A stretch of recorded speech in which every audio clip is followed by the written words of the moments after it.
The Book Thief, Part 3, Me and Kampf. Welcome to the world of the Book Thief, specifically Part 3, known as Me and Kampf.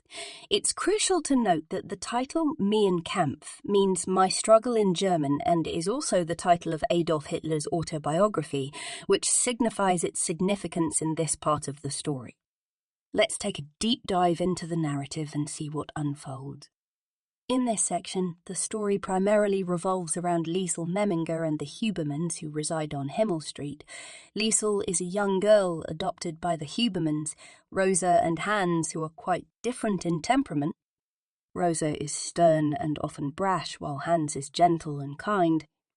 Me and Kampf starts with an incident when Liesel is plagued by nightmares of her brother's death and her mother's disappearance, waking up screaming in the middle of the night. Hans, her papa, often comes to comfort her.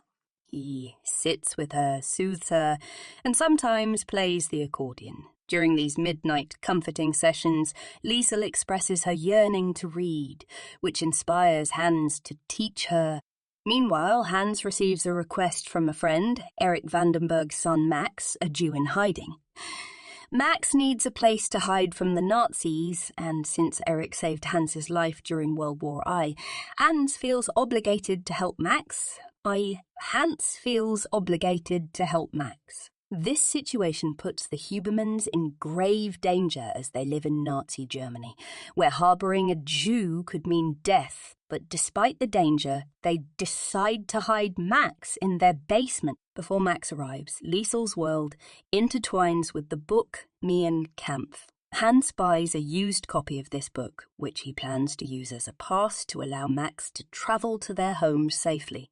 In an ironic twist, the very symbol of hate will protect a persecuted Jew. When Max arrives, he is weak and ill. Liesel is told to stay away from him, but her curiosity gets the better of her, and she sneaks into the basement.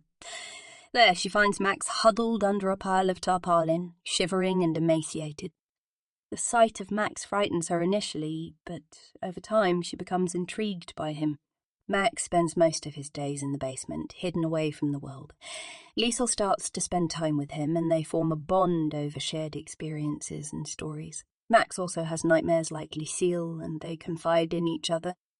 They connect through the power of words, with Max painting words on the pages of Me and Kampf, turning a book of hate into a book of hate into a book of hope and friendship. One important event is the celebration of Hitler's birthday, when a bonfire is held to burn books deemed undesirable by the Nazis.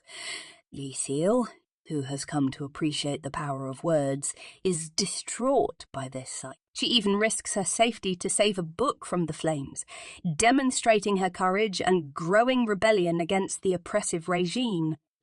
The chapter concludes with an air raid, a horrifying experience that causes panic in the town.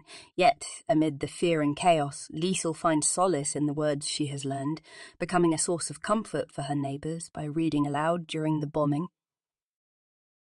Now, let's explore the deeper layers of Me and Kampf. The title of this part itself is ironic and thought-provoking.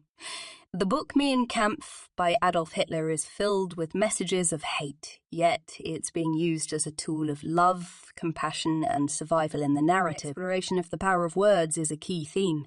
Words bring Liesel comfort, teach her about the world, and form a bond between her and Max.